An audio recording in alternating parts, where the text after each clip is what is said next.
আসসালামু আলাইকুম।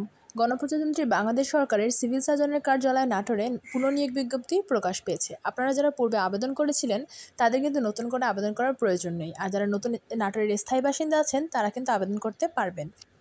প্রথমেই আছে পরিসংখ্যানবিদ, পদসংখ্যা হচ্ছে ৩টি, গ্রেড হচ্ছে ১৪, বেতন হচ্ছে ১০,২০০ থেকে ২৪,৬৮০। শিক্ষাগত যোগ্যতা কোনো স্বীকৃত বিশ্ববিদ্যালয় হতে পরিসংখ্যান, গণিত, অর্থনীতি বিষয়ে স্নাতক ডিগ্রি এবং কম্পিউটার চালানোর দক্ষতা। যে সকল জেলার প্রার্থীগণ আবেদন করতে পারবেন, অর্থাৎ এই ৬টি পদে কিন্তু শুধুমাত্র নাটোর জেলার স্থায়ী বাসিন্দাগণই আবেদন করতে পারবেন। এরপর আছে কোল্ড চেইন টেকনিশিয়ান। এক্ষেত্রে পদসংখ্যা হচ্ছে ১টি, গ্রেড হচ্ছে ১৫, বেতন ৯,৭০০ থেকে ২৩,৪১০। শিক্ষাগত যোগ্যতা কোনো স্বীকৃত বোর্ড হতে রেফ্রিজারেশন বা এয়ার কন্ডিশনার ট্রেডে উচ্চ মাধ্যমিক সার্টিফিকেট ভোকেশনাল পরীক্ষা উত্তীর্ণ। এরপর আছে স্টোর কিপার, পদসংখ্যা হচ্ছে ৪টি, গ্রেড হচ্ছে ১৬, বেতন হচ্ছে ৯,৩০০ থেকে ২২,৪৯০। শিক্ষাগত যোগ্যতা কোনো স্বীকৃত বোর্ড হতে উচ্চ মাধ্যমিক সার্টিফিকেট বা সমমানের পরীক্ষায় উত্তীর্ণ। এরপর আছে স্বাস্থ্য সহকারী। এখানে কিন্তু মোট ৮৭ জন লোক নিবে।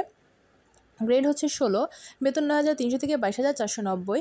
শিক্ষাগত যোগ্যতা উচ্চ মাধ্যমিক সার্টিফিকেট বা এসএসসি পাস। এরপর আছে ওয়ার্ড মাস্টারে হচ্ছে পদসংখ্যা ১টি, গ্রেড হচ্ছে ১৬, বেতন হচ্ছে ৯,৩০০ থেকে ২২,৪৯০।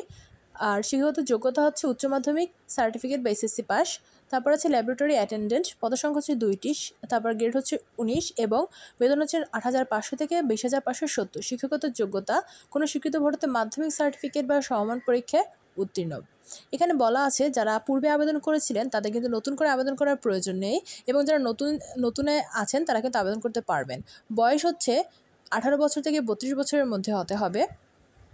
আর এখানে আপনাদের সব কিছু কিন্তু দেওয়া আছে, কারা কারা আবেদন করতে পারবেন বা আবেদন করতে কী কী লাগবে সব কিছু একটু ভালোভাবে পড়ে নেবেন। মুক্তিযোদ্ধা হলে কী কী প্রয়োজন আছে সব কিছুই কিন্তু দেওয়া আছে, এবং আপনাদের মৌখিক পরীক্ষায় কী কী প্রয়োজন হবে, অ্যাপ্লাইয়ের যে এডমিট কার্ডের ফটোকপি, এগুলো কিন্তু সব কিছুই লাগবে। তো এগুলো একটু ভালো করে পড়ে নেবেন। পৌরসভা, মেয়র, ইউপি চেয়ারম্যান কর্তৃক ১ কপি নাগরিকত্ব সনদপত্র দাখিল করতে হবে। অর্থাৎ আপনারা যারা প্রথমে লিখিত পরীক্ষা উত্তীর্ণ হবেন তাদের কিন্তু এগুলো মৌখিক পরীক্ষার সময় লাগবে। আর হচ্ছে মুক্তিযোদ্ধার সময় যা যা লাগবে কিন্তু দেওয়া আছে, আপনাদের যাদের মুক্তিযোদ্ধার সার্টিফিকেট আছে। আর আবেদন আপনারা করবেন cs@nator.teletalk.com এই ওয়েবসাইটে যে আপনারা আবেদন করতে পারবেন। আবেদন কিন্তু অলরেডি শুরু হয়ে গেছে ১০ তারিখ থেকে, আর আবেদনের শেষ সময় হচ্ছে ৩০শে এপ্রিল, অর্থাৎ এই মাসের ৩০ তারিখই কিন্তু লাস্ট ডেট। তাই আপনারা যারা নাটোরের স্থায়ী বাসিন্দা আছেন তারা কিন্তু দ্রুত অ্যাপ্লাই করে ফেলবেন। আর এখানে সব কিছু দেওয়া আছে আপনারা কীভাবে কি অ্যাপ্লাই করবেন।